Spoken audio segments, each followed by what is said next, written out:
What's up, everybody? Russell Simon here alongside Mark Donatelli. Mark, he fainted, actually, after the third Sean Merriman sack in the first preseason game for the Buffalo Bills yesterday, but he has now been nursed back to health, and he is back with us. Good to see you, Mark.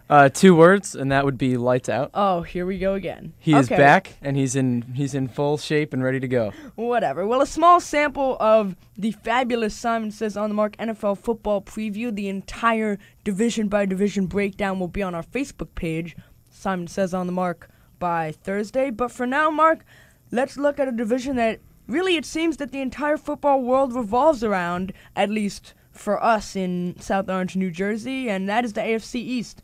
Let's take a look at these teams. Let's start with the division winners from last year, the New England Patriots, a team I love so much.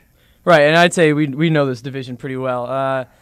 I think most would agree going into this season the Patriots are, again, the top dog in the division. I refuse to admit it. I think when it comes down to it, I just can't bring myself to acknowledge the regular season dominance of New England. But go ahead. When you come down to it, they made the improvements they needed to make just based off, they were eliminated by the Jets last year. Yes, they were. Brady did not have enough time in the pocket during, especially in that playoff game. So what do? They go out and get Nate Solder from Colorado. Really, one of the bigger tackles in the draft. Very solid guy. They went out and made, some would argue, kind of a luxury trade to get Albert Hainsworth, but then again, it was for a 5th-round pick, so basically nothing for, a guy who, he's obviously hit a very rough patch, with the Redskins. He's to say it lightly. The questions about him were, he complained about being in a 3-4 in Washington. He was in the 4-3 when he was with Tennessee, and he was a Pro Bowler.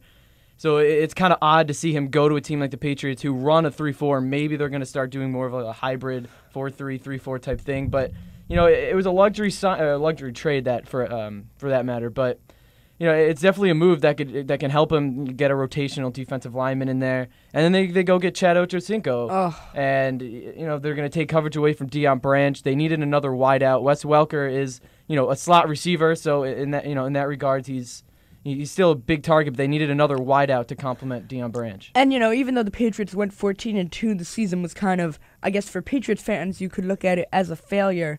And as a Jets fan, this move really scares me, to be honest, the things that they've done in the offseason. Because there's a ton of guys. You even look at Randy Moss coming from Oakland, who had a lot of character issues. They went to New England, and Mr. Belichick just kind of rounded them into shape, and they were able to do very well. And I think that's what you look at Hainsworth and Ochocinco. Both of those guys are really going to be playing well, I think, and they're not going to be as much a distraction because of what Belichick does in the Patriot way. So these moves really scare me, and I think they really upgraded a lot. Yeah, exactly. I'm pretty sure if you would want to have a coach to develop 2 guys who have had bad character issues in the past, I think you definitely want to go with Bill Belichick. But, I mean, again, it's Tom Brady. His career is slowly getting towards the end. They're going to be desperate. You can never rule out the Patriots. It can't come soon enough. They haven't won a playoff game since 2007, but you can never rule them out. Just the way Belichick and the Patriots, they run that organization. You can never rule them out. And now the second team in the AFC East, of course, Gang Green and the New York Jets. You look at the Jets in the offseason, the defense kind of plateaued. They got better with Muhammad Wilkerson in the draft, re-signed Cromartie. Special teams probably got worse. They got rid of Brad Smith. He's now on Buffalo. I've had to hear about that from you for the last week and a half nonstop. But they have the guy from TCU who can run the Wildcat, and maybe he'll be returning punts and kickoffs. And offensively, a lot of moves here. They got rid of Braylon, and instead they have Derek Mason and Plaxico Burress, Jericho Cotchery now on the Steelers. So this is a Jets team, and we've talked about this constantly, really, it seems, for the last week. This is a Jets team still with a lot of question marks, especially offensively. You don't know how good Mark Sanchez is going to be. You don't know how good the running game is going to be with Green. You don't know how good Burress is going to be, of course. Mason is pretty old. Keller is going to be solid. But this Jets team, coming off another AFC Championship game berth, coming into this season with the Patriots 14-2, making all those moves, you really don't know where to put the Jets in that situation. Right, and I think the argument, stemming from most people looking at the AFC East is whether the Jets have gotten any better from the signings they've had. It just kind of seems that, they replaced Braylon Edwards with Plaxico Burress, who's been in jail for the past 2 years. The signings seem more of a replacement than they are actually improvements.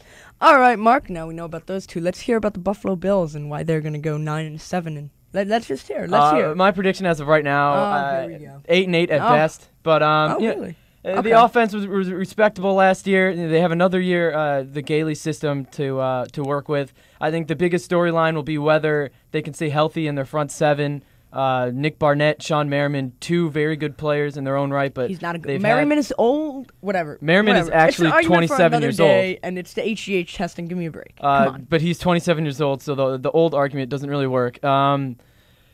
Two guys, if they could stay healthy, in the addition of Marcel Darius, Kyle Williams, a two-time Pro Bowler, that front seven is now manageable. But I still, they have a tough schedule. I don't really know if they can do better than 8-8. Okay, last team in the division, Miami. They're going to be one of the worst teams in the league after maybe Cincinnati. They tried to get rid of their quarterback. They couldn't. They tried to get rid of their coach. They couldn't. They're going to be a disaster. We both agree they're going to be last place in this division. Now, Mark, where do you see the rest of the teams lining up in terms of first, second, third place?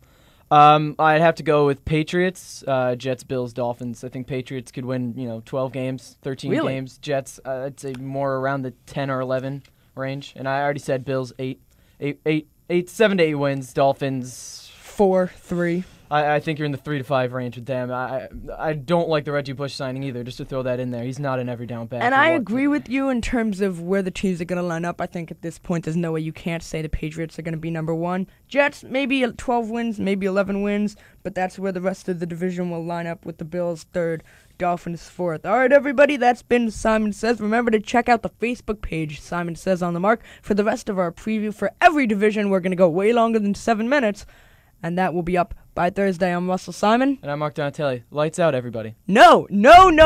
Whatever. Back to you guys.